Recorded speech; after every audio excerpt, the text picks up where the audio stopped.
गांव की एक शांत सुबह है।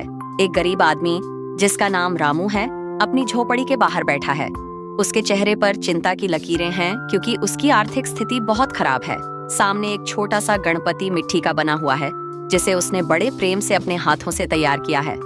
वह सोचता है कि शायद इस बार गणपति की मूर्ति बेचकर कुछ पैसे कमा सके। रामू गणपति की मूर्ति को एक कपड़े में लपेटता है और एक पुरानी साइकिल पर बांधकर बाजार की ओर निकल पड़ता है। वह बाजार के बीचों बीच जाकर एक कोने में बैठ जाता है जहां लोग पूजा की सामग्री खरीदने आते हैं। उसे उम्मीद है कि कोई उसकी मिट्टी की मूर्ति खरीद लेगा और उससे उसके परिवार की आजीविका चल। बाजार में रौनक है, लोग यहाँ वहाँ खरीदारी कर रहे हैं। रामू अपने मिट्टी के गणपति के साथ एक कोने में बैठा है। पास से गुजरते लोग उसकी मूर्ति को देखते हैं, लेकिन कोई भी खरीदने के लिए रुकता नहीं है। रामू के चेहरे पर मायूसी छा जाती है, लेकिन वह अभी भी उम्मीद में है कि कोई भक्त इस मिट्टी के गणपति को घर ले जाएगा।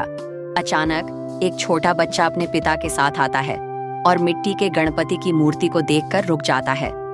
बच्चा अपने पिता से गणपति खरीदने की जिद करता है। पिता गणपति की सुंदरता को देखकर प्रभावित होते हैं और रामू से मूर्ति की कीमत पूछते हैं। रामू नम्रता से मूर्ति की मामूली कीमत बताता है। पिता सहमति में सिर हिलाते हैं और मूर्ति खरीद लेते हैं। रामू के चेहरे पर खुशी की चमक आ जाती है। मूर्ति बिकने के बाद रामू के पास जो थोड़े से पैसे आए उससे वह बहुत खुश है। वह बाजार से घर के लिए कुछ आवश्यक सामान खरीदता है।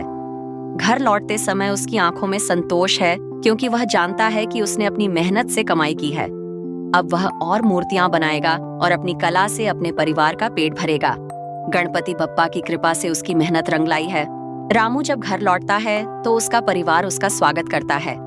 वह अपनी पत्नी और बच्चों को बताता है कि कैसे मिट्टी के गणपति की वजह से आज उसकी मेहनत सफल हुई। परिवार गणपति बप्पा का धन्यवाद करता है और मंगल मूर्ति गणेश की आरती करता है। रामू की आंखों में विश्वास है कि अब वह अपनी कला से अपने जीवन में सकारात्मक बदलाव ला सकता है।